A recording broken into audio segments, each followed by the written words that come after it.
दोस्तों, जैसा कि कल हमने देखा, मॉल के मैनेजर विक्रांत ने समर को नीचा दिखाने की कोशिश की, लेकिन समर ने उसको पूरे हॉल में बिना कपड़ों के भागने पर मजबूर कर दिया। इसी बीच जब कियारा को पता चला कि समर ने किंग साइज नीलम पायल को दे दिया है, तो वो उससे गुस्सा हो गई। तब उसने समर को माफ करने के लिए अविनाश गिल को अग्रवाल इंडस्ट्री का ज्वेलरी डिजाइनर बनाने का बात किया था। और जैसे ही ये बात समर ने सुनी, वो भी आश्चर्य में पड़ गया। अब आगे। दोस्तों, सीक्रेट घर जमाई कहानी में आपका स्वागत है। मैं मनदीप आपका सुकून एफएम चैनल पर भी स्वागत करता हूं। अगर आप पहली बार आए हैं तो चैनल को सब्सक्राइब कर लें। आपको कहानी अच्छी लग रही है तो वीडियो को एक लाइक और एक शेयर और एक कमेंट जरूर से जरूर करके जाना। आज हम सुनेंगे सीक्रेट घर जमाई के 29वें नंबर एपिसोड को। और जो भी हमारे साथ नए दोस्त जुड़ रहे हैं, वो प्लीज अपने शहर और अपने गांव का नाम लिखकर हमें जरूर भेजें, जिससे हमें पता चलता रहे कि आप लोग कहानी कहाँ से सुनते हैं। और दोस्तों, एक लाइक यार जरूर कर दिया करो। चलिए शुरू करते हैं कहानी। कियारा को लग रहा था कि समर कभी भी अविनाश गिल को मना नहीं पाएगा, क्योंकि वो एंटेक एसोसिएशन का प्रेसिडेंट था, जिसका ज्वेलरी डिजाइन से उच्च और सम्मानित दर्जा था। कियारा ने एक बार अविनाश को ज्वेलरी डिजाइनर की पोस्ट के लिए मनाने की कोशिश भी की थी और 10 करोड़ का एनुअल का सैलरी भी ऑफर किया था, लेकिन अविनाश ने उसे अस्वीकार कर दिया था।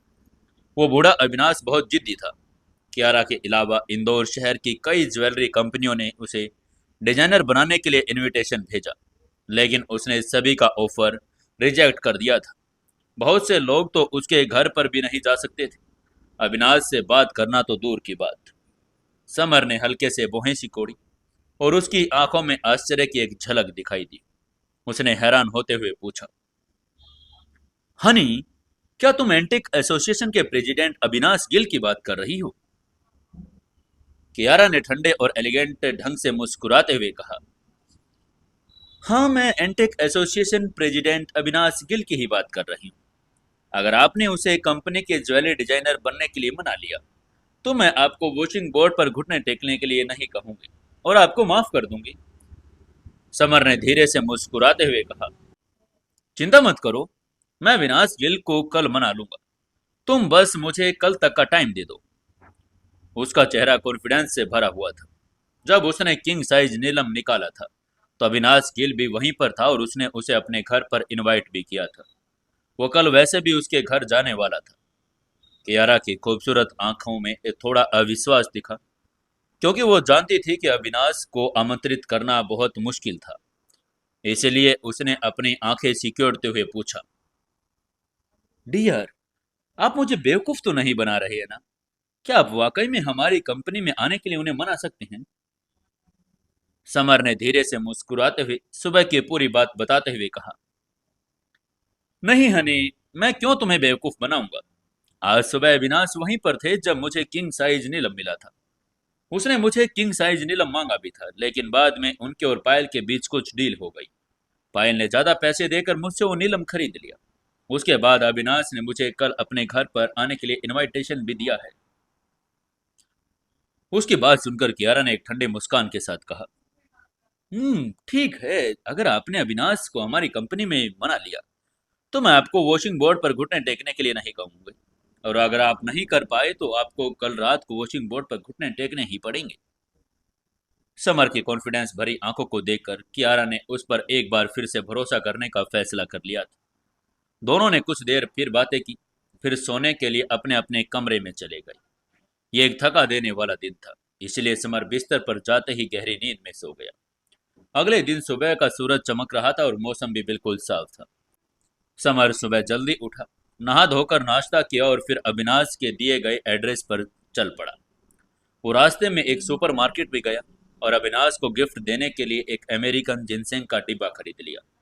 उसका मानना था कि बुजुर्गों से मिलने जाते समय छोटा मोटा गिफ्ट तो जरूर लेकर जाना चाहिए। अविनाश का घर शहर के बाहरी हिस्से में था। वो बूढ़ा हो गया था और उसे शहर का शोर शराबा पसंद नहीं था। इसलिए उसने अपने शहर के बाहरी हिस्से में अपना अलग विला खरीदा था। लगभग आधे घंटे के बाद समर गिल विला पहुंच गया था। विला बहुत बड़ा था, 1000 वर्ग मीटर में फैला हुआ था। 3 मंजिलों वाला पूरा का पूरा सफेद संगमरमर से बना हुआ। बैंग बैंग बैंग, समर ने अपना दाहिना हाथ आगे बढ़ाया और डोर बेल बजा दी। कुछ ही देर में एक सफेद कपड़ों वाली एक लड़की ने दरवाजा खोला। समर ने जब उसको देखा तो वो उसको देखता ही रह गया। उसने मन ही मन सोचा, कितनी सुंदर लड़की है। सफेद कपड़ों वाली लड़की के लंबे बाल, बर्फ जैसे सफेद त्वचा, अंडाकार चेहरा और चेरी जैसे होठ लाल थे। उसकी गहरी आंखें झील के पानी की तरह थी, जिसमें कोई भी खुशी खुशी डूबना चाहेगा। ऐसा लग रहा था जैसे पेंटिंग में से एक परी निकलकर सामने आ गई। सफेद पोशाक वाली लड़की ने अपने लाल होठों पर थोड़ा सा खोला और मधुर स्वर में उससे पूछा, हाँ जी बोलिए, क्या काम है, आपको किससे मिलना है? समर ने हल्के से मुस्कुराते हुए जवाब दिया, जी मैं यहाँ प्रेसिडेंट अविनाश गिल से मिलने के लिए आया हूँ, उन्होंने। धमाका। तभी उस लड़के ने समर की पूरी बात भी नहीं सुनी और उसके मुंह पर ही दरवाजा बंद कर दिया। दिन भर में समर जैसे बहुत से लोग गिफ्ट लेकर प्रेसिडेंट अविनाश से मिलने के लिए आते थे, जो लोग उसे परेशान करते थे। इसलिए उसने अब किसी की बात सुनना ही बंद कर दिया था। वो उन लोगों के मुंह पर दरवाजा बंद कर देती थी। समर अवाक रह गया। वो बहुत ज्यादा उदास भी हो गया था। वो गुस्से में वहां से जाने ही वाला था, तभी उसको कियारा का गुस्से से भरा हुआ चेहरा भी याद आ गया था। समर ने थोड़ा बोही सिकोड़ी और मन ही मन अपने आप से बोला, नहीं यार, मुझे आज अविनाश से तो मिलना ही पड़ेगा, नहीं तो मुझे आज वॉशिंग बोर्ड पर घुटने टेक पड़ेंगे। ये सोचते हुए उसने फिर से दस्तक देने का फैसला किया। उसने फिर से दरवाजा खटखटाया, लेकिन इस बार किसी ने दरवाजा खोला ही नहीं। जाहिर है वो लड़की जानती थी कि अभी भी वही इंसान दरवाजा खटखटा रहा होगा, जिसने उसे अब इग्नोर कर दिया था। ये देखकर वो लड़की दरवाजा नहीं खोल रही है। समर जोर जोर से चिल्लाते हुए बोला, हेलो मिस ब्यूटी, प्लीज दरवाजा खोलो। लेकिन उस लड़की ने एक बार भी दरवाजा नहीं खोला। उसे लगा कि शायद उस लड़की को उसकी आवाज सुनाई नहीं देगी, इसलिए वो और भी ज्यादा दम लगाते हुए चिल्लाने लगा, ब्यूटी प्लीज दरवाजा खोलिए, हेलो। उसने एक दर्जन बार ऐसे ही चिल्लाते हुए रिक्वेस्ट की, लेकिन अंदर से किसी ने भी कोई रिएक्ट नहीं किया। समर अवाक रह गया। वो तब तक चिल्लाता रहा जब तक उसका गला नहीं बैठ गया। समर ने अपना हाथ आगे बढ़ाया, जबरदस्त दरवाजा खोलने को तैयार हो गया। वो इस सफेद कपड़ों वाली लड़की से चिढ़ गया था। अंदर घुसने के लिए वो बिल्कुल तैयार था। तभी अचानक एक चौंका देने वाली आवाज आई, यंग मैन, तुम यहाँ क्या कर रहे हो? समर ने जब देखा, एक सफेद कुर्ते वाला बूढ़ा ठीक उसके पीछे खड़ा था। उसे आश्चर्य से देख रहा था। समर ने हैरान होते हुए कहा, ओह, प्रेसिडेंट अविनाश, आप यहाँ हैं। आप बाहर क्या कर रहे हैं? मैं अंदर जाने की कोशिश कर रहा था, लेकिन मैं अंदर नहीं जा पा रहा हूँ। समर की आंखें भी आश्चर्य से भर गई थी। अविनाश ने हल्के से मुस्कुराते हुए कहा, हाँ, मैं सुबह 6 बजे उठ गया था और टहलने और व्यायाम करने के लिए बाहर खुली और ताजी हवा में गया था। लेकिन तुम बताओ, तुम यहाँ खड़े खड़े क्या कर रहे हो? वो बूढ़ा हो गया था और उसका रक्त संचार भी कम हो गया था, इसलिए वो रोज रूटीन फॉलो करता था।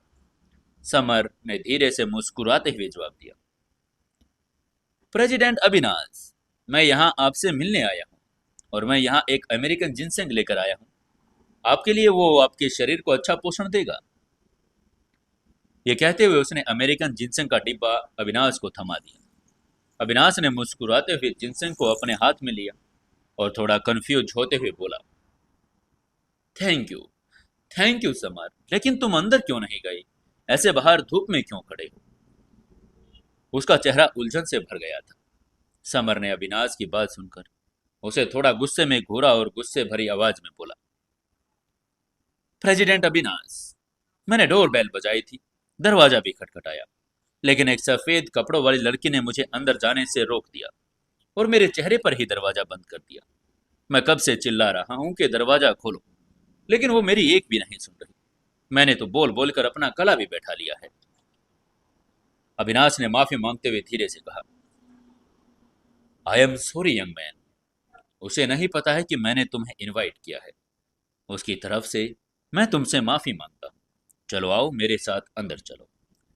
और यह कहते हुए उसने जेब से एक चाबी निकाली, की होल में डाला और दरवाजा खोल दिया। वो सीधा अंदर चला गया। समर भी उसके साथ अंदर चला गया। अंदर घुसते ही उसने देखा कि वह सफेद कपड़ों वाली लड़की फूलों को पानी दे रही थी। वहीं समर को अंदर आता देख उस लड़की ने अपनी भौहें सिकोड़ ली और हैरानी से पूछा, अरे, तुम्हें अंदर किसने आने दिया? उसकी क्रिस्टल जैसी आंखें आश्चर्य और असंतोष से भरी हुई थी। समर थोड़ा असंतुष्ट होते हुए बोला, क्यों? क्यों मैं अंदर नहीं आ सकता क्या? इस लड़की ने एक ठंडी मुस्कान के साथ समर को देखते हुए कहा, इस घर में अजनबियों को आना सख्त मना है। प्लीज यहाँ से चले जाओ। अगर किसी ने देख लिया तो बवाल हो जाएगा। उसने देखा कि समर उसे स्तब्ध नजरों से देख रहा था। वो थोड़ी असहज हो गई थी। तभी उसकी बात सुनकर अविनाश ने अपनी भौहें सिकोड़ ली और इस लड़की को घूरते हुए बोला, अदिति, तुम इनसे ऐसे कैसे बात कर रही हो? ये हमारे गेस्ट हैं और मैंने ही इन्हें बुलाया है। सफेद कपड़ों वाली लड़की का नाम अदिति था और वो अविनाश की पोती थी। अदिति ने अपनी सुंदर भौहें सिकोड़ दी और धीरे से पूछा, दादाजी, ये क्या लड़का वाकई में आपका गेस्ट है? अविनाश ने हाँ में से हिलाते हुए जवाब दिया, हाँ, ये मिस्टर समर, ये मेरी पोती अदिति गिल है और ये मिस्टर समर हैं। मैंने ही इनको इनवाइट किया है। उनके चेहरे पर मुस्कान थी। समर ने बहुत सी सुंदरियां देखी थी। कियारा शांत लेकिन सुंदर थी, पायल आकर्षक और मनमोहक थी, और यह अदिति नाजुक और अलैंगिक थी। हालांकि अदिति को समर में कोई दिलचस्पी नहीं थी। उसके मन में समर के प्रति कुछ गलतफहमी भी नहीं थी।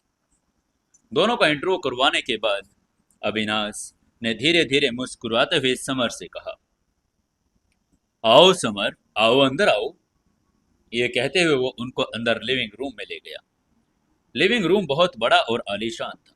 वहां बड़ी बड़ी कांच की अलमारियों में से बहुत से फूलदान, मिट्टी के बर्तन, बहुत सी एंटीक वस्तुएं पड़ी थी। दीवारों पर कई तरह के सुलेख और पेंटिंग, लैंडस्केप पेंटिंग लटकी हुई थी। उसको ऐसा लग रहा था कि जैसे वो किसी एंटीक एग्जीबिशन में आ गया हो। अविनाश भी समर के पास ही कुर्सी पर बैठ गया और उसने अदिति से कहा, अदिति, आओ और हमारे मेहमान के लिए चाय नाश्ते का इंतजाम करो। उसकी बात सुनकर अदिति ने अपनी आंखें झपकी, फिर वो पलटी और चली गई। उसे समर बिल्कुल भी पसंद नहीं आया था। वो उसके लिए कुछ भी नहीं करना चाहती थी, लेकिन वो अपने दादाजी की बात को काट भी नहीं सकती थी। इसलिए उसे नाश्ते पाने का इंतजाम करने के लिए जाना ही पड़ा। अदिति के जाने के बाद अविनाश ने धीरे से मुस्कुराते हुए समर से कहा, यह अदिति अभी थोड़ी नादान और भोली है। वो बहुत जल्द लोगों के लिए अपने मन में अपने हिसाब से धारणा बना लेती है। मुझे आशा है कि तुम उसके व्यवहार का बुरा नहीं मानोगे। उसे डर था कि कहीं समर अदिति को गलत ना समझ ले, इसलिए उसने उसे समझाने की कोशिश की। समर ने धीरे से मुस्कुराते हुए अविनाश की तारीफ करते हुए कहा, मिस्टर प्रेसिडेंट अविनाश, आप बहुत विनम्र हैं। मुझे बिल्कुल भी बुरा नहीं लगा, बल्कि मुझे तो लगता है कि मिस अदिति बहुत अच्छी हैं। समर द्वारा अपने पोते की तारीफ सुनकर अविनाश हंसने लगा। बहुत खुश लग रहा था। वो वास्तव में अपनी पोती से बहुत प्यार करता था, इसलिए उसको बहुत अच्छा लग रहा था। इसलिए उसको अच्छा लग रहा था। अविनाश ने हल्के से मुस्कुराते हुए समर का शुक्रिया अदा करते हुए कहा, उसको समझने के लिए थैंक यू मिस्टर समर। और हाँ, सुप्रीम किंग साइज नीलम के लिए भी आपका बहुत बहुत धन्यवाद। समर ने धीरे से मुस्कुराते हुए चापलूसी भरी आवाज में कहा, प्रेसिडेंट अविनाश, आप विनम्र हो रहे हैं। आप एंटिक एसोसिएशन के सम्मानित प्रेसिडेंट हैं। मेरे लिए सम्मान व्यक्त करना उचित है। और प्रेसिडेंट अविनाश, आज मैं आपके यहाँ से कुछ मदद मांगने के लिए आया हूँ। अविनाश ने अपनी लंबी दाढ़ी को सहलाया और मुस्कुराते हुए बोला, हाँ हाँ हाँ हाँ, बताओ क्या बात है। मैं कैसे तुम्हारी मदद कर सकता हूँ? समर ने धीरे से मुस्कुराते हुए पूरी बात बताते हुए कहा, मैं चाहता हूं कि आप अग्रवाल इंडस्ट्रीज में ज्वेलरी डिजाइनर की पोस्ट संभाल लें। अभी अग्रवाल इंडस्ट्रीज बहुत संकट में है। प्लीज क्या आप ज्वेलरी डिजाइनर की पोस्ट संभाल कर हमारी मदद कर सकते हैं? लेकिन इससे पहले अविनाश कोई जवाब दे पाता, अदिति ने लिविंग रूम में एंटर होते ही जोर से कहा, नहीं, नहीं, मेरे दादाजी कभी भी अग्रवाल इंडस्ट्रीज में नहीं जाएंगे। उसके होठ सिकुड़ गए थे। वो चाय लेकर आ रही थी। तभी उसने समर की बात सुनी, इसलिए उसने सीधे उसको जवाब दे दिया। समर ने भौहें सिकोड़ी और धीरे से कहा, मिस अदिति, मैं आपके दादाजी को मुफ्त में ज्वेलरी डिजाइनर बनने के लिए नहीं कह रहा। हम इन्हें 10 करोड़ रुपए एनुअल देंगे। वो अदिति के इस रिएक्शन से थोड़ा उलझन में था। अदिति ने अपने सुंदर नाक को थोड़ा सा सिकोड़ा और धीरे से कहा, तुम चाहे 50 करोड़ क्यों दो या 100 करोड़ क्यों ना दो, लेकिन मेरे दादाजी अग्रवाल इंडस्ट्रीज नहीं जाएंगे। 10 करोड़ तो बहुत छोटी बात है। उसने सीधे तौर पर उसे अस्वीकार कर दिया था, पूरी तरह से अस्वीकार। समर ने थोड़ा भौहें सिकोड़ी और पूछा, मिस अदिति, क्या आप मुझे बता सकते हैं कि आपके दादाजी अग्रवाल इंडस्ट्रीज क्यों नहीं जा सकते? अदिति ने असंतुष्टि में समर को घूरा और धीरे से कहा, मैंने कह दिया ना, नहीं जा सकते तो नहीं जा सकते। तुम्हें इसकी वजह बताना जरूरी नहीं है क्या? उसने एक वाक्य में समर का गला घोंट दिया।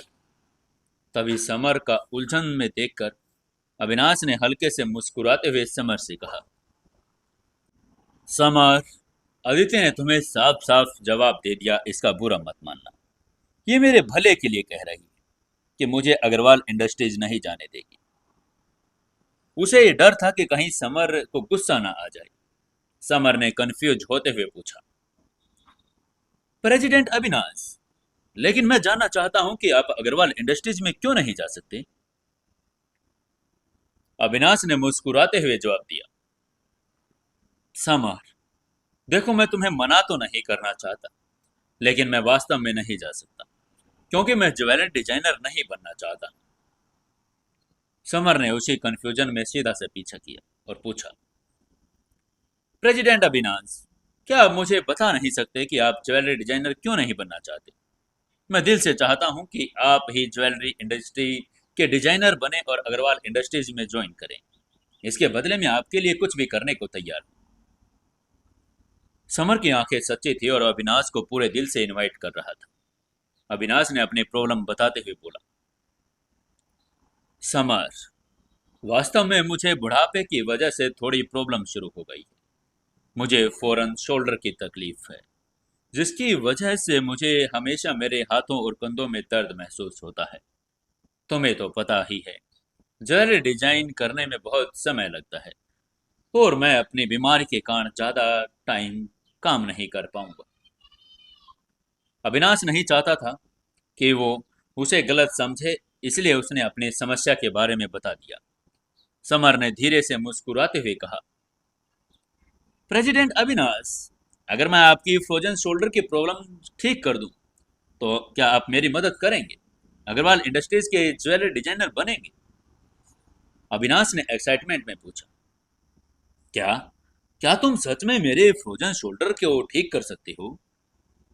उसका चेहरा भी संदेह से भरा हुआ था। वो अपने फ्रोजन शोल्डर को इस बीमारी की वजह से बहुत डॉक्टर और एक्सपर्ट से मिला था, लेकिन कोई भी उसका इलाज नहीं कर पाया था। इसलिए उसको संदेह हो रहा था कि उसका इलाज वो कर पाएगा या नहीं। तभी अदिति ने बीच में ही बोलते हुए कहा, हेलो मिस्टर, आप ये क्या बकवास कर रहे हैं? मेरे दादाजी की बीमारी बहुत पुरानी है और उसे आज तक कोई डॉक्टर भी नहीं ठीक कर पाया। देश का नंबर 1 एक्सपर्ट भी ठीक नहीं कर पाया। तो तुम ऐसे कैसे ठीक कर सकते हो? कहीं तुम हमें पागल तो बनाने की कोशिश नहीं कर रहे हो?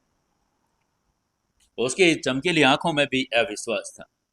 समर ने धीरे से मुस्कुराया और ये जानते हुए कि उसे अपने स्किल्स दिखानी ही पड़ेगी, इसलिए उसने इस बीमारी के बारे में बताते हुए कहा,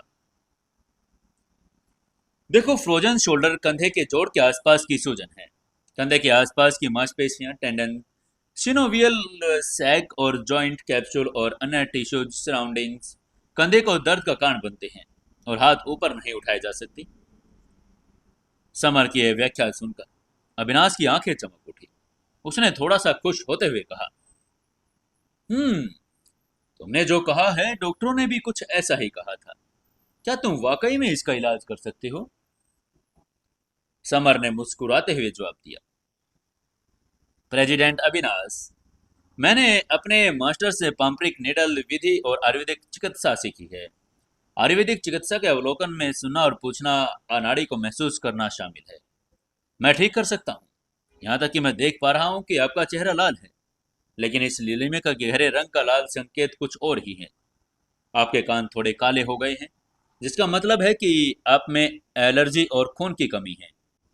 और आपको गर्मी में भी बहुत तेज ठंड महसूस होती है, और यह ठंड आपके शरीर में जमा हो जाती है, आपकी बाहों और कंधों तक पहुंचती रहती है। इसलिए आपका फ्रोजन शोल्डर पूरी तरह से ठीक नहीं हो सकता। इसे पूरी तरह से ठीक करने के लिए आपके शरीर की ठंड को हटाना पड़ेगा, ब्लड सर्कुलेशन ठीक करना पड़ेगा। अविनाश समर की बात बिल्कुल ध्यान से सुन रहा था। उसकी बातें सुनकर अविनाश की आंखों में चमक आ गई।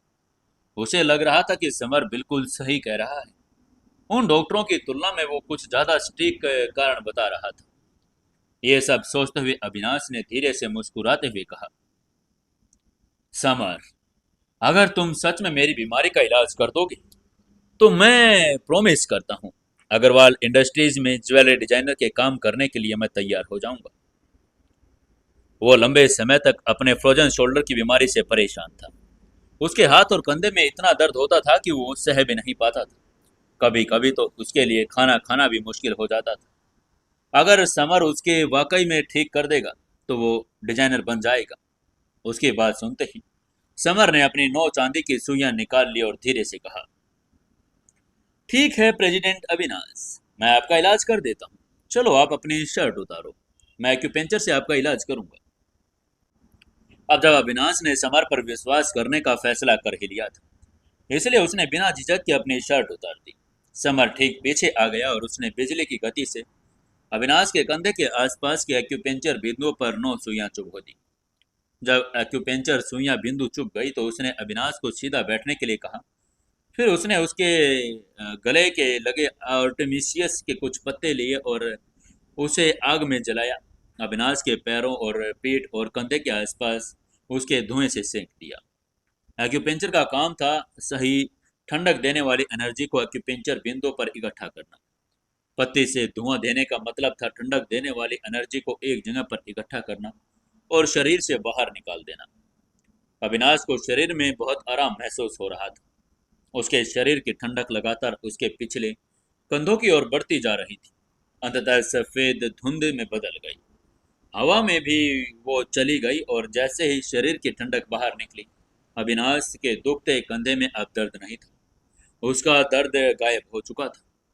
अविनाश खुश और एक्साइटेड हो गया था। उसने कहा, वाह, मेरे कंधे का दर्द तो बिल्कुल गायब हो गया।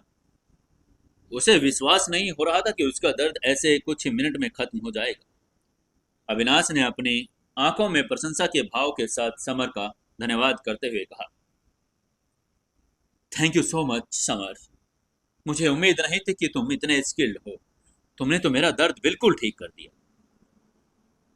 उसने 50 से भी ज्यादा डॉक्टर को दिखा दिया था। देश विदेश के सभी एक्सपर्ट डॉक्टर भी उसको इस दर्द से निजात नहीं दिला पाए थे। समर ने सुइयां निकाली और अविनाश के सामने आते हुए बोला, प्रेसिडेंट अविनाश, अभी आपका दर्द कुछ समय के लिए कम हुआ है, क्योंकि आपके शरीर में अभी भी ठंडी हवा है। इसे पूरी तरह से ठीक करने के लिए आपको अपने कंधे के प्रेशर पॉइंट को सिल्वर बर्ड मूव से सेकना होगा। उसने अविनाश को उसके कंधे को ठीक करने और देखभाल करने के तरीके बता दिए। उसके शरीर के अंदर से ठंडी हवा लंबे समय से जमा थी, इसलिए वो आसानी से उसके शरीर से निकल नहीं सकती थी। अविनाश ने हल्के से मुस्कुराया और कहा, ठीक है, जैसा तुम कह रहे हो मैं वैसा ही करूंगा। फिर उसने अपनी शर्ट पहन ली। आज उसे बहुत आराम महसूस हो रहा था। समर मुस्कुराया और उसने गर्म लोहे पर हथौड़ा मारते हुए कहा, प्रेसिडेंट अविनाश, अब जब मैंने आपकी बीमारी का इलाज कर दिया तो क्या आप अग्रवाल इंडस्ट्रीज के हेड ज्वेलरी डिजाइनर बनने के लिए तैयार हैं? लिविंग रूम में कई बेहतरीन डिजाइनर वाले गहने रखे हुए थे, जो सभी अविनाश द्वारा डिजाइन किए गए थे। अगर वो अग्रवाल इंडस्ट्रीज का हेड डिजाइनर बनेगा तो कंपनी और ज्यादा मजबूत हो जाएगी। अविनाश ने मुस्कुराते हुए कहा, यस, जरूर मैं तैयार हूं। लेकिन उससे पहले मुझे अपनी मेहमानबाजी करने का मौका तो दो। तुम यहाँ काफी समय से आए हो और अभी तक पानी भी नहीं पिया। चलो पहले नाश्ता करते हैं और फिर अग्रवाल इंडस्ट्रीज चलेंगे। आगे वाला युवक सुबह सुबह उससे मिलने आया था और उपहार के तौर पर अमेरिकन जिनसंग लाया था। मेजबान होने के नाते उसे अपने मेजबान मेहमान का मनोरंजन करना था।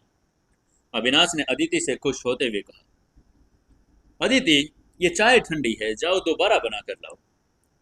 अदिति भी उसकी बात सुनते ही किचन की तरफ जाने लगी, लेकिन तभी अविनाश को सो बीच में ही रोकते हुए कहा, एक मिनट अदिति, एक काम करना, बांस की चायदानी का इस्तेमाल करना, उससे चाय का टेस्ट अच्छा बनता है। अदिति ने हैरान होते हुए एकदम से चिल्लाते हुए कहा, क्या, चाय बनाने के लिए बांस की चायदानी का इस्तेमाल करूं? उसकी आंखों में आश्चर्य भर गया था। वो चायदानी उसके दादा को एक मास्टर एंटीक कलेक्टर ने उपहार में दी थी, और वो चीज अपने आप में बहुत कीमती और एंटीक थी। बांस की चायदानी से बनी चाय बांस की खुशबू आती थी, शरीर को तरोताजा कर देती थी। उसके दादा बांस की चायदानी को बहुत महत्व देते थे, उसे हमेशा इस्तेमाल करने से ही मना कर देते थे। आदित्य को आज ये विश्वास ही नहीं हो रहा था कि उसके दादाजी इस फटीचर से लड़के के लिए चायदानी का इस्तेमाल करने के लिए कह रहे हैं। लेकिन वो बेचारी क्या कर सकती थी। चुपचाप वो चली गई। अविनाश ने हल्के से मुस्कुराते हुए समर को चाय का कप देते हुए कहा, समर, चाय की चुस्की लेकर देखो, ये बहुत अच्छी है। बांस की चायदानी में बनी चाय से बांस की हल्की हल्की खुशबू आती है। वो अक्सर ये चाय बनाने के लिए बांस की चायदानी का इस्तेमाल करते थे। चाय पीने के बाद वो सहज महसूस कर रहा था। समर ने बांस की चायदानी को देखा और वो बहुत सुंदर थी। उसने तारीफ करते हुए कहा, वाह, कितनी सुंदर है ये। अदिति ने जब समर को चायदानी की ओर देखते हुए देखा तो उसने मजाक में कहा, हाँ बेशक, तुम जैसे गंवार ने इतनी सुंदर चायदानी कभी देखी नहीं होगी। अदिति के मुंह से गवार सुनकर समर का मुंह बन गया। अविनाश भी उसकी बात सुनकर दुखी हो गया था और अदिति को घूरते हुए बोला, अदिति, ये तुम क्या कह रही हो? तुम्हें मेहमानों से बात करने की अकल नहीं है। अभी के अभी मिस्टर समर से माफी मांगो। भले ही वो अपनी पोती को बहुत प्यार करता था, लेकिन आज वो बदतमीज ही कर रही थी। अदिति ने नाराज होते हुए कहा, दादाजी, मैं इस फटीचर से माफी क्यों मांगू? मैं कोई माफी नहीं मांगने वाली। बल्कि आप मुझे ये बताओ, आप मुझे तो बांस की चायदानी से बनी चाय पीने का मौका नहीं देते, और इस गंवार के लिए आपने चायदानी इस्तेमाल करने के लिए कह दिया। आप बहुत पक्षपाती हैं दादाजी। समर ने आंखें घुमाई और हैरान होते हुए बड़बड़ाया, क्या, क्या तुम मुझे इसलिए नापसंद कर रही हो क्योंकि मैंने बांस की चायदानी में चाय पी ली? अविनाश जानता था कि उसकी पोती बड़ी जलन महसूस करने लगती है और वो कभी भी समर से माफी नहीं मांगेगी। इसलिए उसने खुद माफी मांगते हुए कहा, I am sorry mister summer, मेरी पोती बहुत जिद्दी है और उसकी बातें बेबाक है। मैं उसकी तरफ से आपसे माफी मांगता हूँ। प्लीज उसकी बात का बुरा मत मानना। समर ने अपना हाथ हिलाया और बेपरवाही से कहा, प्रेसिडेंट अविनाश, प्लीज आपको माफी मांगने की कोई जरूरत नहीं। मुझे उसकी बात का गुस्सा नहीं है, बल्कि मैं तो खुश हूँ कि आपने बांस की चायदानी में मेरे लिए चाय बनवाई। मिस अदिति का कोई बुरा इरादा नहीं है, इसलिए वो सही कह रही है। आपको उसको भी तो ये चाय पीने के लिए दे दिया करना चाहिए। अविनाश ने हल्के से मुस्कुराते हुए कहा, ओके ओके, मैं आगे से इसको भी कभी नहीं रोकूंगा। अभी तो आप चाय का टेस्ट लीजिए। समर ने हल्के से मुस्कुराते हुए कहा, ठीक है, मैं अभी इसको टेस्ट करता हूँ। ये कहते हुए उसने चाय की एक घूंट ली। उसका मुंह तुरंत ही सुगंधित बांस से भर गया। सुगंधित बांस की खुशबू उसके गले से होते हुए उसके शरीर में समा गई। उसने ऐसे ही एक एक घूंट पूरी करके चाय पी ली। उसने चाय भले ही खत्म कर दी हो, लेकिन बांस की खुशबू अभी भी उसकी जीभ पर बनी हुई थी। उसका पूरा शरीर बिल्कुल तरोताजा हो चुका था, लेकिन कुछ देर बाद उसके चेहरे के भाव बदल गए। समर ने हल्के से भौहें सिकोड़ी और धीरे से कहा, क्या चायदानी में कुछ गड़बड़ है? उसने महसूस किया कि चायदानी से बनी हुई चाय में कुछ तो गड़बड़ है। अविनाश ने समर को अजीब से भाव देखते हुए बोला, मिस्टर समर, क्या गड़बड़ है? क्या चाय का स्वाद अच्छा नहीं है? समर ने भौहें सिकोड़ते हुए धीरे से कहा। प्रेसिडेंट अविनाश, चाय में कुछ तो गड़बड़ है। इस चायदानी का स्वाद अच्छा नहीं है। इसमें गड़बड़ लग रही है। समर की बातें सुनकर अदिति के चेहरे पर गुस्से का भाव आ गया। उसने गुस्से में चिल्लाते हुए कहा, क्या बकवास कर रहे हो? ये बांस की चायदानी मेरे दादाजी को एक एंटीक एक्सपर्ट ने दी थी। इसमें कोई गड़बड़ नहीं है। मुझे तो लगता है कि तुम्हारे दिमाग में ही कुछ गड़बड़ हो गई है। अदिति के गुस्से भरे चेहरे को देखकर समर बेपरवाही से मुस्कुराया और उसने धीरे से उससे सवाल पूछा, क्या तुम जानती हो कि ये बांस की चायदानी है किसकी? समर के सवाल पूछने पर अदिति के चेहरे पर गुस्सा और नाराजगी साफ आ गई। उसने धीरे से कहा, यह चायदानी मेरे दादाजी को एंटिक मास्टर सुशांत ने दी थी। सुशांत इंदौर शहर के एंटिक दुनिया के मास्टर थे और वो दादाजी के पुराने दोस्त थे। तभी समर ने अविनाश के चेहरे पर भी शंका देखी। इसलिए उसने हल्के से मुस्कुराते हुए अविनाश से कहा, प्रेसिडेंट अविनाश, ऐसा लग रहा है कि आपको भी मेरी बातों पर यकीन नहीं हो रहा। अविनाश ने तुरंत हड़बड़ाते हुए जवाब दिया, ऐसा नहीं है कि मुझे आपकी बात पर यकीन नहीं है, लेकिन इस चायदानी में समस्या कैसे हो सकती है? अविनाश और सुशांत लंबे समय से दोस्त थे। उसे विश्वास नहीं हो रहा था कि सुशांत द्वारा दिए गए उपहार में कोई कमी होगी। अविनाश को अभी भी अपने पुराने दोस्त पर भरोसा था। समर ने उसकी आंखों में कंफ्यूजन देखकर धीरे से कहा, प्रेसिडेंट अविनाश, देखिए मैं जानता हूं ये आपके और आपके दोस्त के बीच का मामला है। मुझे आप दोनों के बीच नहीं आना चाहिए, लेकिन चूंकि ये आपकी बीमारी से संबंधित है, इसलिए मुझे आपसे खुलकर बात करनी पड़ेगी। अविनाश ने और भी ज्यादा कंफ्यूज और हैरान होते हुए कहा, क्या ये बांस की चायदानी मेरी बीमारी से क्या लेना देना रखती है? समर ने हल्के से मुस्कुराते हुए अविनाश से पूछा, क्या आप मुझे बता सकते हैं कि इस बांस की चायदानी का उपयोग करने से पहले क्या आपको फ्रोजन शोल्डर हुआ था? अविनाश ने सवाल सुनकर मुंह सिकोड़ लिया और ध्यान से सोचा तो देखा कि चायदानी का उपयोग करने से पहले उसे फ्रोजन शोल्डर था नहीं। उसने मन ही मन सोचा, क्या क्या बांस की चायदानी में सच में कुछ गड़बड़ है? अविनाश की भौहें सिकुड़ गई। वो ये विश्वास नहीं करना चाहता था कि बांस की चायदानी में कुछ गड़बड़ है।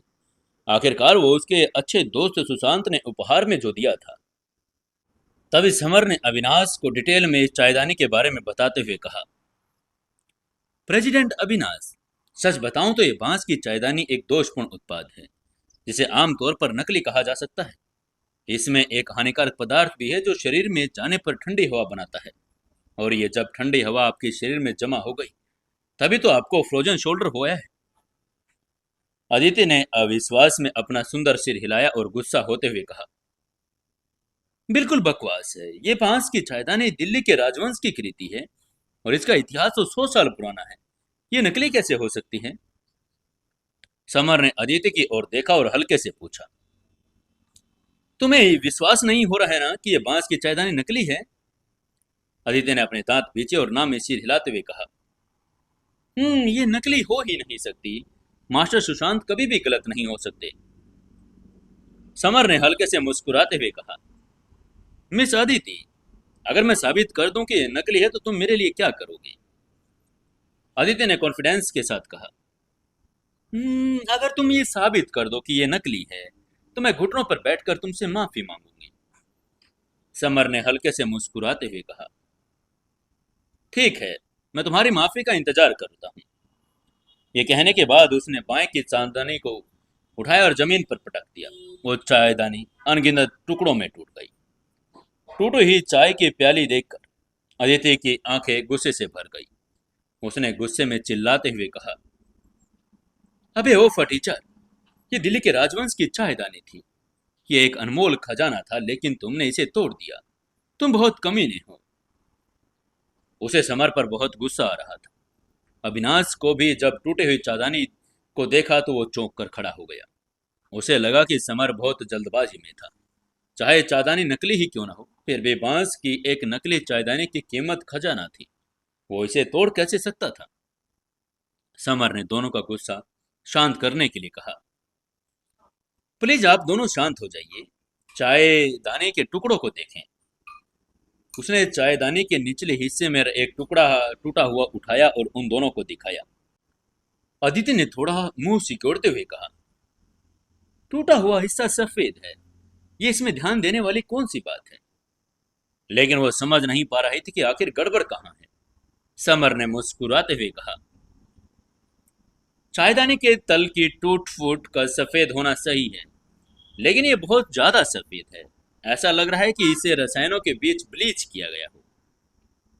उसके शब्दों का विस्फोटक प्रभाव था। दोनों चौंक गए थे। अविनाश का चेहरा भी बदल गया था। आखिरकार उसे एहसास हुआ कि चायदाने में कुछ गड़बड़ है। उसने हैरान होते हुए कहा, हाँ, हाँ, तुम सही कह रही हो। 100 साल से पुराने बर्तन का तल इतना सफेद तो नहीं हो सकता। वो एंटीक एसोसिएशन के प्रेसिडेंट थे। वो स्वाभाविक रूप से जानते थे कि 100 साल पुराने बर्तन में से इतनी सफेदी कैसे हो सकती है। अदिति के अंडे का आकार सा चेहरा विश्वास से पीला पड़ गया। उसने धीरे से बड़बड़ाते हुए कहा, क्या क्या वाकई में बांस की चायदानी में कुछ गड़बड़ थी?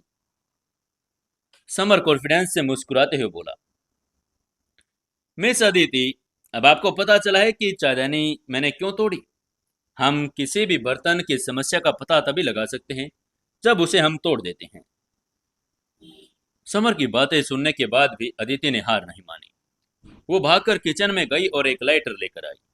उसने बांस के चायदानी के टुकड़े को हिस्से को जलाना शुरू किया। आग पर जलने के बाद वो पिघलकर एक सफेद तरल पदार्थ में बदल गया। सफेद तरल पदार्थ एक केमिकल सब्सटेंस था जो शरीर के लिए हानिकारक था, और जब चाय बनाने के लिए चाय दाने का इस्तेमाल किया जाता तो वह सफेद केमिकल सब्सटेंस चाय में घुल जाता।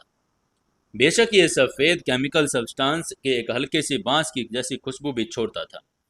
खुशबू से लोग चायदानी से फिर से पीने के लिए आकर्षित होते और इस तरह से और ज्यादा नुकसान का सामना करना पड़ता। अदिति का चेहरा पीला पड़ गया। उसकी आंखें बिल्कुल फीकी पड़ गई थी। उसने हैरान होते हुए फुसफुसाते हुए कहा, नकली? ये चायदानी तो वास्तव में नकली है और इसमें हानिकारक केमिकल सब्सटेंस भी है।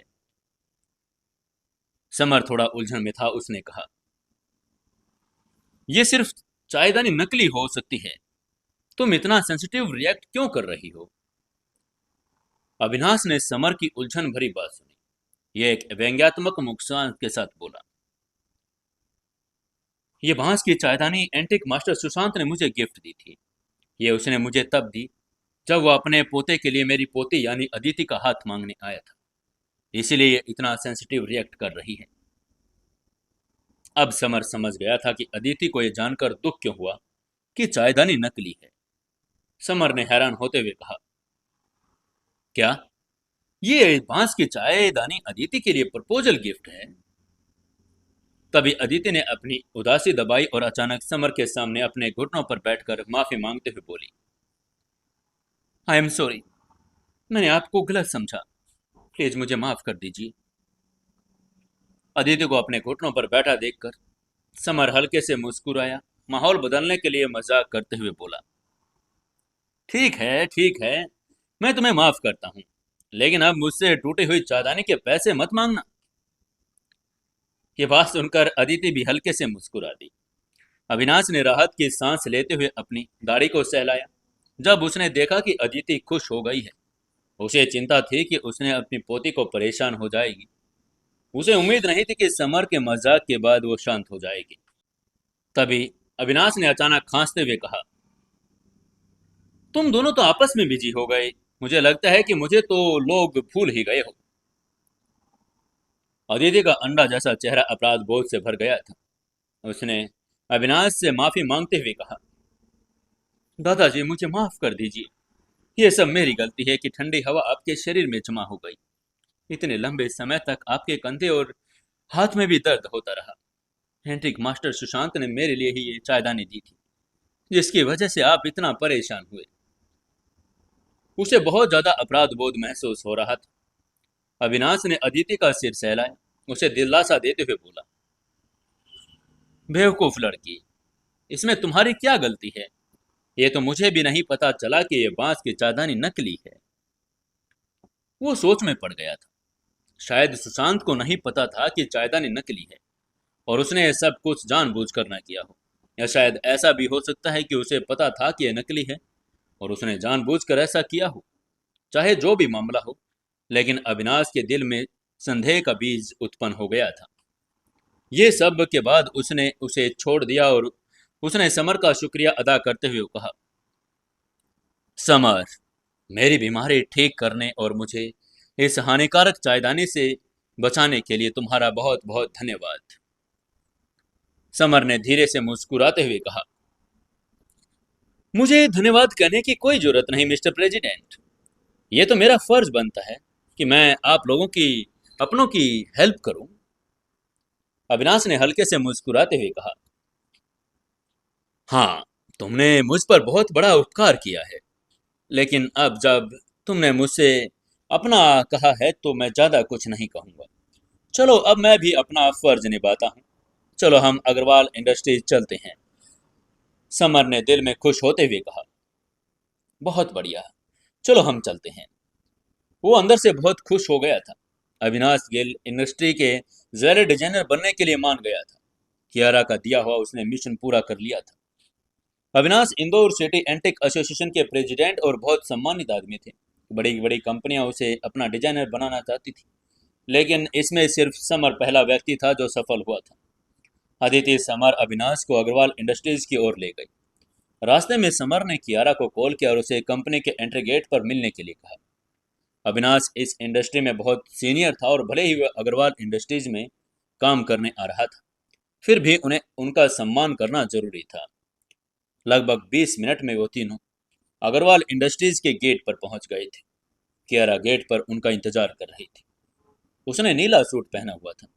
समर ने उसे कहा था कि अविनाश को लेकर अग्रवाल इंडस्ट्रीज पहुंच रहा है, इसलिए वो व्यक्तिगत रूप से उसका स्वागत करने के लिए आई। लेकिन वो इतनी देर से उसका इंतजार कर रही थी। उसकी आंखों में गुस्सा था। कियारा अदिति को नहीं जानती थी और उसने समर से अविनाश को लेकर आने के लिए कहा था, लेकिन वो एक सुंदर सी लड़की को अपने साथ लेकर आ रहा था। कियारा ने नाराजगी से पास आते हुए पूछा, समर, आप इस लड़के को क्यों लेकर आए हो? हम्म। समर को पता था कि कियारा को कुछ गलत समझा होगा, और जब उसने उसके गुस्से भरे चेहरे को देखा तो इसलिए समर ने उसकी गलतफहमी को दूर करने के लिए मुस्कुराते हुए इदिति का इंट्रो कियारा से करवाते हुए बोला, सीईओ कियारा, इसका नाम अदिति है और ये प्रेसिडेंट अविनाश की पोती है। कियारा ने समर का परिचय सुनते ही अदिति की ओर आश्चर्य से देखा और उसने स्वाभाविक रूप से अदिति का नाम तो सुना था, लेकिन वो पहली बार मिल रही थी। कियारा को समर की हरकतें अजीब लगी। उसने हैरान होते हुए समर से पूछा, मैंने आपसे प्रेसिडेंट अविनाश को लेकर आने के लिए कहा था, आप उनकी पोती को क्यों लेकर आए हैं? उसे अविनाश की जरूरत थी, उसकी पोती की नहीं। समर थोड़ा मुस्कुराया और गाड़ी की पिछली सीट की तरफ इशारा करते हुए बोला, सीओ मैडम, प्रेसिडेंट अविनाश पिछली सीट पर हैं, वो भी आ रहे हैं। तभी अविनाश ने गाड़ी का दरवाजा खोला और गाड़ी से बाहर निकल गया। वो अपनी बीमारी से ठीक होने के बाद पूरे जोश से आया था। अविनाश को देखते ही कियारा का सुंदर चेहरा खुशी से भर गया। उसने अविनाश की ओर देखते हुए कहा, प्रेसिडेंट अविनाश, अग्रवाल इंडस्ट्रीज में आपका स्वागत है। अविनाश ने हंसते हुए कियारा से कहा, सीईओ कियारा, आखिरकार हम आज एक दूसरे से दोबारा मिल ही गए। दोनों एक बार पहले चैरिटी बैंक्वेट में मिले थे। कियारा ने आकर्षक ढंग से मुस्कुराते हुए कहा, जी प्रेसिडेंट अविनाश, मैं बहुत खुशनसीब हूं कि हमारी अग्रवाल इंडस्ट्रीज भी बहुत भाग्यशाली है कि प्रेसिडेंट अविनाश अग्रवाल इंडस्ट्रीज में आए हैं। प्लीज आप अंदर आइए। यह कहते हुए उसने अविनाश को अपने साथ ऑफिस में इनवाइट किया। उसका इनविटेशन लेते ही अविनाश और अदिति उनके साथ आगे आगे बढ़ चले, जबकि कियारा और समर पीछे चल रहे थे। तभी समर कियारा के बगल में आया और उसने धीमी आवाज में पूछा, हनी, अब जब मैं प्रेसिडेंट अविनाश गिल को कंपनी में ले आया हूं, तो अब तो मुझे रात को वॉशिंग बोर्ड पर घुटने टेकने की कोई जरूरत नहीं है ना? कियारा ने मुस्कुराते हुए समर की तारीफ करते हुए कहा। हम्म डियर, आपको वॉशिंग बोर्ड पर अब घुटने टेकने की कोई जरूरत नहीं, क्योंकि आपने आज बहुत अच्छा काम किया है। कियारा को बिल्कुल भी उम्मीद नहीं थी कि समर अविनाश को ले आएगा। अब जब वो समर की तारीफ और आकर्षित होने लगी थी और उसकी नजरों में उसका सम्मान और बढ़ गया था। ऐसे ही चलते चलते वो लोग तीसरी मंजिल पर पहुंच गए। तीसरी मंजिल पर पहुंचते ही कियारा ने एक बहुत ही बड़े ऑफिस की तरफ इशारा करते हुए अविनाश से कहा, प्रेसिडेंट अविनाश, अब से ये आपका ऑफिस होगा। अविनाश एंटिक एसोसिएशन के प्रेसिडेंट थे और बहुत इम्पोर्टेंट थे। उन्हें खास तवज्जो देना जरूरी था। उनका ऑफिस कियारा के ऑफिस से भी बड़ा था। अविनाश ने थोड़ा मुस्कुराते हुए कियारा से कहा, सीईओ कियारा, मुझे इतना बड़ा ऑफिस नहीं चाहिए। मेरे लिए तो छोटा सा ऑफिस भी ठीक रहेगा। अगर आपको मुझे खास डेट करने की जरूरत भी नहीं है, आप मुझसे बेहिचक बात कीजिए। कियारा ने बहुत ही विनम्रता से कहा, प्रेसिडेंट अविनाश, ये वो कॉन्ट्रैक्ट है जिस पर कंपनी आपके साइन करना चाहती है। हम आपको 10 करोड़ रुपए प्रति वर्ष देंगे। बाकी की सभी शर्तें इस कॉन्ट्रैक्ट में लिखी हैं। प्लीज एक बार देख लें और देखें कि आप इससे संतुष्ट हैं या नहीं। अविनाश ने मुस्कुराते हुए जवाब दिया, मुझे इसे देखने की कोई जरूरत नहीं। मैं समर की वजह से अग्रवाल इंडस्ट्री में आया हूँ और इससे कोई फर्क नहीं पड़ता कि आप मुझे कितना पैसा देंगे। आपको बस मेरे लिए समर को सम्मानित करना होगा। कियारा ने कहा, मिस्टर प्रेसिडेंट, आप निश्चिंत रहिए। मैं समर को सबके सामने सम्मानित करूंगी और बेस्ट एम्प्लॉय का अवार्ड भी दूंगी। ये कहते हुए वो आकर्षक ढंग से मुस्कुराई, लेकिन साथ ही खड़ी वो थोड़ी जलन भी थी। उसे ये समझ नहीं आ रहा था कि अविनाश समर को इतना महत्व दे क्यों रहा है। कियारा ने पिछले महीने सुना था कि मेहरा ग्रुप ऑफ इंडस्ट्रीज के सीईओ ने भी प्रेसिडेंट अविनाश को अपनी कंपनी में इनवाइट किया था, लेकिन अविनाश ने सीधे तौर पर अस्वीकार कर दिया था। मेहरा ग्रुप ऑफ इंडस्ट्रीज की कीमत 1,000 करोड़ से अधिक थी, जो अग्रवाल इंडस्ट्रीज से कई गुना बड़ी थी। उसको समझ नहीं आ रहा था कि अविनाश मेहरा ग्रुप के सीईओ को ज्यादा समर को महत्व क्यों दे रहा था। कियारा के साथ कॉन्ट्रैक्ट पर चर्चा करने के बाद प्रेसिडेंट अविनाश अपने ऑफिस में चले गए। वहीं अदिति भी अपनी दादा की देखभाल करने के लिए उनके साथ गई, इसलिए वो भी वहीं पर थी। अब कियारा के ऑफिस में समर और कियारा ही थे। कियारा ने अविनाश से वादा किया था कि वो समर को सम्मानित करेगी। अब वो इसके बारे में ही सोच रही थी। कियारा ने धीरे से समर से कहा, डियर, प्रेसिडेंट अविनाश को हमारी कंपनी में लेकर आने के लिए थैंक यू। उसका खूबसूरत सा चेहरा और घबराया हुआ था। उसे पता था कि अविनाश के अग्रवाल इंडस्ट्रीज में आने के बाद कंपनी की प्रतिष्ठा में कई गुना वृद्धि हो जाएगी। उसके प्रशंसक भी इसका अनुसरण करेंगे। समर ने हल्के से मुस्कुराते हुए कहा, हनी, तुम मेरी पत्नी हो। अगर मैं तुम्हारी मदद नहीं करूंगा तो किसकी करूंगा? कियारा ने भी उसकी मुस्कान के साथ कहा, डियर, अब आप मुझे ये बताइए कि आपको इनाम क्या चाहिए? समर ने धीरे से जवाब दिया, हनी, मैं तो बस तुम्हारे साथ प्यार करना चाहता हूँ। और ये कहते हुए उसने एक नोटिस स्माइल दे दी। कियारा की लंबी पलकें फड़क रही थी। उसकी बात सुनकर वो थोड़ा घबरा गई। वो जानती थी कि समर ऐसा ही कुछ मांगेगा। उसने शर्माते हुए धीरे से कहा, मैं अभी इसके लिए तैयार नहीं हूँ। क्या आप मुझे थोड़ा और समय दे सकते हैं? वो स्वाभाविक रूप से लड़कों से नफरत करती थी। हालांकि उसने समर को स्वीकार तो करना शुरू कर दिया था, लेकिन वह आगे बढ़ने के लिए तैयार नहीं थी। कियारा का जवाब सुनकर समर निराश हो गया। वो इतने लंबे समय से साधुशुदा से, लेकिन अभी तक एक दूसरे को हाथ भी नहीं लगा पाए थे।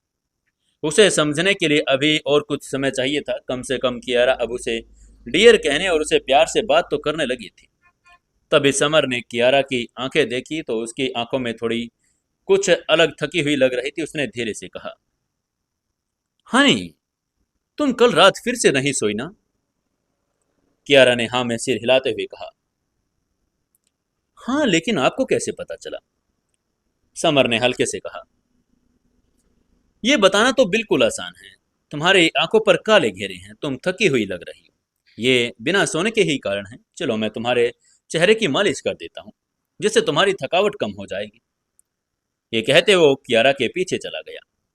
कियारा ने जब समर को अपने पीछे खड़ा देखा तो उसने जल्दी में अपने हाथ से ना में इशारा करते हुए कहा, कोई बात नहीं डियर, आपको ऐसा करने की जरूरत नहीं। वो अभी ऑफिस में थे और अगर किसी ने समर को उसकी मालिश करते हुए देख लिया तो लोग गलत समझेंगे। लेकिन समर ने उसके कंधे पर हाथ रखते हुए कहा, मेरी पत्नी की सेवा करना मेरी जिम्मेदारी है, चुपचाप बैठो और रिलैक्स होने की कोशिश करो। कियारा के कंधे की हड्डियां जेड की तरह पीली थी। उसका फिगर बहुत अच्छा था और उसमें एक कमी भी नहीं थी। समर ने प्रेशर पॉइंट को दबाया और कियारा की मालिश करना शुरू कर दिया। बर्फ जैसी सफेद पीठ को छूना बहुत अच्छा लग रहा था। उसकी त्वचा इतनी मुलायम और रेशमी थी, मानो वो रेशम को छू रहा हो। मालिश का उद्देश्य ब्लड सर्कुलेशन को बेहतर करना और थकान को कम करना था। कियारा ने धीरे से आह भरते हुए कहा, आह बहुत अच्छा लग रहा है।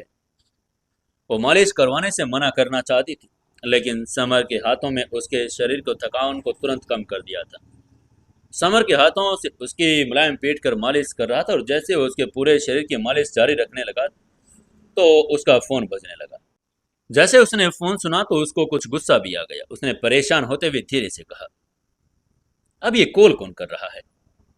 उसने दुखी होते हुए फोन निकाला, देखा कि कॉल पायल का था। उसके चेहरे के भाव बदल गए। तभी कियारा ने जल्दी से समर को फोन उठाने के लिए कहा, डियर आपका फोन बज रहा है, उठा लो ना। आपको अभी मेरी मसाज करने की कोई जरूरत नहीं। कियारा को तो बस यही डर था कि कोई उसे देख ना ले। बेशक कियारा को नहीं पता था कि समर के फोन पर उसकी सबसे बड़ी दुश्मन पायल का कॉल आ रहा है। नहीं तो वो कभी भी समर को कॉल पिक करने के लिए नहीं कहती। वहीं समर को भी डर था कि कियारा को पता न चल जाए कि पायल का कॉल है। इसलिए वो भी जल्दी से बाहर चला गया। उसने ऑफिस के बाहर निकलते ही एक कोने में जाते कॉल पिक किया और धीमी आवाज में बोला, हेलो पायल, कैसे हो, क्या चल रहा है? उधर से पायल ने मोहक ढंग से कहा, मैं तो तुम्हें ही याद कर रही हूँ। क्या तुम मेरे साथ मूवी पर चल सकते हो? मैं अभी पीवीआर सिनेमा में हूँ। समर ने मना करते हुए कहा, पायल मैं अभी बिजी हूँ, हम किसी और दिन चलेंगे, अभी नहीं। वो कियारा को अभी रिलैक्स करना चाहता था। तभी पायल ने कहा, मैं तुम्हें 20 मिनट दे रही हूँ, अगर तुम नहीं आओगे तो तुम्हें इसके परिणाम भुगतने पड़ेंगे, देख लेना। और ये कहने के बाद उसने समर के जवाब का इंतजार भी नहीं किया और फोन रख दिया। समर को बस फोन की बीप सुनाई दी। समर अवाक रह गया था और उदास हो गया था, लेकिन वो जानता था कि उसे आज पायल के साथ मूवी देखने जाना ही पड़ेगा, क्योंकि पिछली बार भी उसने उसे नाराज कर दिया था। अगर वो आज भी नहीं गया तो वो और भी ज्यादा नाराज हो जाएगी। समर नीचे सेल्स डिपार्टमेंट में गया और उसने प्राची से छुट्टी मांगी। टैक्सी लेकर पीवीआर सिनेमा की ओर चल पड़ा। समर जैसे ही पीवीआर सिनेमा पहुंचा तो उसने देखा पायल एंट्री गेट पर ही खड़ी थी। वो पायल के पास पहुंचा, उसने मुस्कुराते हुए कहा, हेलो बेस्ट फ्रेंड, मैं आ गया हूँ। पायल ने आकर्षक लाल रंग की ड्रेस पहनी थी। वो सिनेमा के एंट्री गेट पर खड़ी लाल गुलाब की तरह लग रही थी। पायल के चेहरे पर एक दुष्ट मुस्कान उभरी। उसने समर को घूरते हुए कहा, तुम पूरे 10 मिनट लेट आए हो, अब बोलो मैं तुम्हें क्या सजा दूं? उसके चेहरे पर बुरे इरादे भरे हुए थे। उसने जानबूझकर ऐसा किया था। वो जानती थी कि अग्रवाल इंडस्ट्रीज से पीवीआर सिनेमा का रास्ता कम से कम 30 मिनट का है। 20 मिनट में पहुंचना असंभव था। पायल ने जानबूझकर समर को 20 मिनट में आने के लिए कहा ताकि वो उसके लिए मुश्किल हो जाए। समर थोड़ा डरते हुए बोला, बताओ क्या सजा देना चाहती हो तुम? वो जानबूझकर डरने का नाटक कर रहा था। वो निश्चित रूप से पायल से बिल्कुल भी नहीं डर रहा था। पिछली बार जब वो उसको पैकेट खरीदते हुए पकड़ा गया था तो कियारा ने उसे सजा दी। तब भी इसकी वजह से ही उनके बीच में एक गलतफहमी पैदा हो गई थी। इसलिए जब समर ने सुना कि पायल उसे सजा देने वाली है तो उसे समझ में नहीं आया कि वो क्या करना चाहती थी। समर ने झुकते हुए कहा, पायल अगर तुम सच में गुस्सा हो तो अपनी हताशा दूर करने के लिए तुम मुझे मार सकती हो। उसने उसके गुस्से को शांत करने के लिए उसे पहला मौका देने का फैसला कर लिया था। पायल ने अपना चेहरा लाल कर लिया और उसने इधर उधर देखते हुए कहा, बेवकूफ, वो उसे सजा तो देना चाहती थी, लेकिन वो उसे चिढ़ा रहा था। उसने फिर समर को गुस्से में घूरते हुए कहा, मैं तुम्हें बुरी तरह से काटूंगी। अपना गुस्सा निकालने के लिए पायल ने अपनी उंगलियां समर के कंधे पर रखी और उसे चिकोटे काटने लगी। समर चिल्लाते हुए बोला, आह, मुझे छोड़ो, कोई बचाओ मुझे। यह कहते हुए वो आगे की तरफ भागा। पायल ने भी उसका पीछा करते हुए चिल्लाते हुए कहा, बेवकूफ, तुम वहीं रहो, मैं तुम्हें मार डालूंगी। वो सिनेमा के सामने एक दूसरे को चिढ़ा रहे थे। उसके बाद समर ने टिकट खरीदी। उनकी सीट पहली रो में थी, सीट नंबर 8 और 9। वो तो पहली सीट पर सबसे अच्छी थी और वे स्क्रीन के बिल्कुल करीब थे। सीट देखकर पायल ने धीरे से कहा, कोई हमारी सीट पर पहले से ही बैठा है।" जब वो पहुंचे तो समर और पायल को पता चला कि उनकी सीट पर एक पीले बालों वाला गैंगस्टर बैठा हुआ था। इस गैंगस्टर ने अपने बाल पीले रंग के लिए हुए थे, जिसने उसे अपने कान छुपाए हुए थे। समर ने उसके पास जाते हुए धीरे से कहा, माफ करना दोस्त, लेकिन जिस सीट पर तुम बैठे हो ये मेरी सीट है। पीले बालों वाले गैंगस्टर ने समर को तिरस्कार से देखा और गंभीरता से कहा, अरे मेरे प्यारे, क्या तुम्हें नहीं पता कि मैं इस एरिया का बॉस हूँ? तुम किस्मत वाले हो जो मैं तुम्हारी सीट पर बैठा हूँ। ये पीले बालों वाला लड़का एरिया का एक बदमाश था। कई लोग उससे तंग आ चुके थे और सभी उससे बचने का कोशिश करते थे, क्योंकि वो एक गैंगस्टर था। और तभी उस पीले बालों वाले लड़के की नज़र पायल पर पड़ी। वो पायल को देखकर लाल टपकाने लगा। उसने धीरे से कहा, वाह, क्या खूबसूरती है। लेकिन उसको देखकर समर को गुस्सा आने लगा था। अब क्या करेगा समर? क्या समर उसको पहले ही वहां से भगा देगा या फिर वहां पर लड़ाई होगी? जानने के लिए जुड़े रहिए दोस्तों सुकून एफएम के साथ। और सीक्रेट घर जमाई कहानी को ज़्यादा से ज़्यादा लाइक करें, शेयर करें और कमेंट जरूर करें।